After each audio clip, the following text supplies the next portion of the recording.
Good evening. It's Tuesday, the 22nd of December, 2020. Diane Hands bringing you Book for the Day.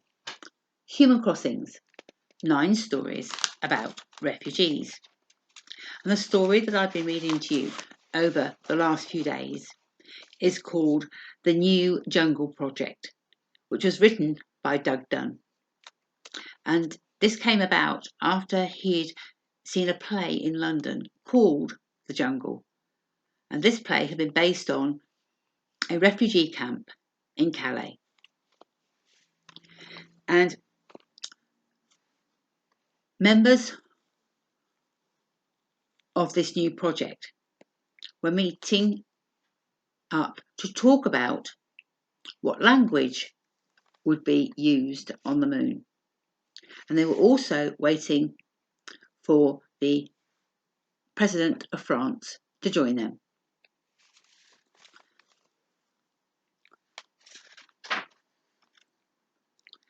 That is true about birds, though they have territories, said Sam.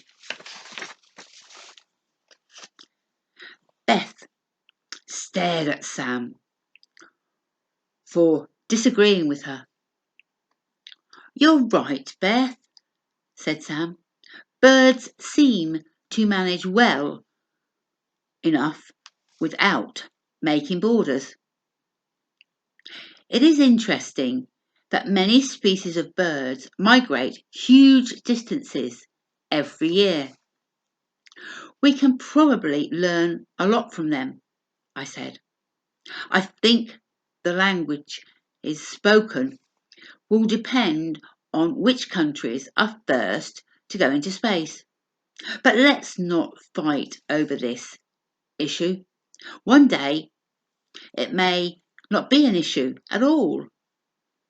We might have excellent voice translator technology. I noticed a hand raised. Yes, Salah. In the jungle, we often spoke English with each other. It was a big problem for the French.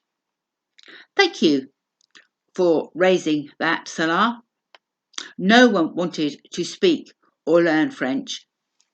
How was that for you guys? I asked. We wanted to get to the UK, replied Ockett. So why would we want to learn French? That's true.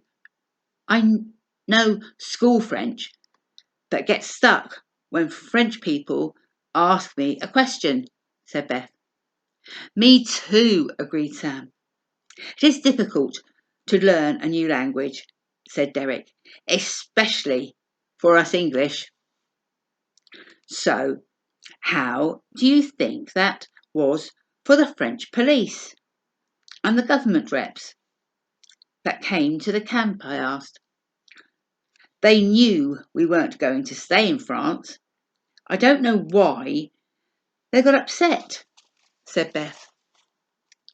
Salah said, I think they got upset because we didn't care about them.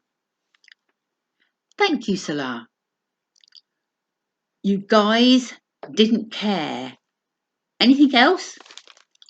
We didn't like them, admitted Sam.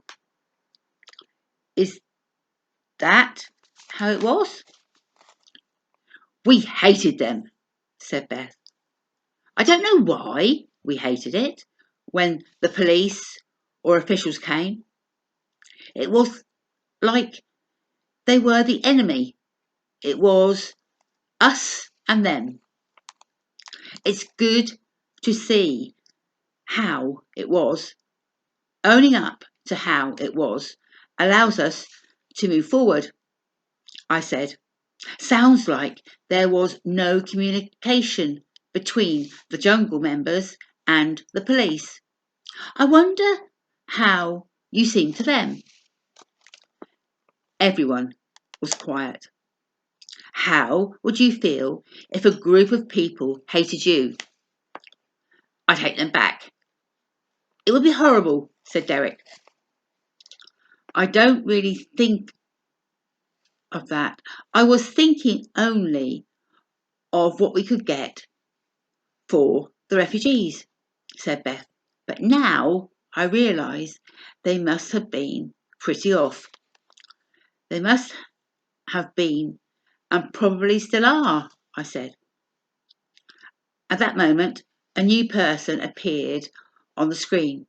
It was the French president. Welcome, Monsieur President. Derek said you would be joining us, I said. Some of the people here were members of the jungle camp 2 years ago. Thank you for inviting me. I will try to speak in English. I am interested to hear why you have met up again. Derek has given me a quick briefing. Please continue with your discussion, the President said encouragingly. Well, to be honest, we were just saying how the jungle residents felt about the French and how we thought you might have felt about us, I said. Très interessant. How did you feel about each other? Well, Monsieur President, to be frank, we really hated each other, Beth said jokingly. I know this, and it is something that has been of great concern and disappointment. I think that what developed from the breakdown in communication was what is termed dehumanitization, I said. The police saw the jungle group as a thing rather than a community of people, less than human, similar to how slaves were once thought of by their owners. And that is where we'll leave the story for today. And tomorrow you can find out what other things the French president had to say and how the group reacted. You can find Human Crossings, 9 stories about refugees on Amazon, and you can also read more about it on the Human Crossings Facebook page. Until tomorrow, Diane Hands.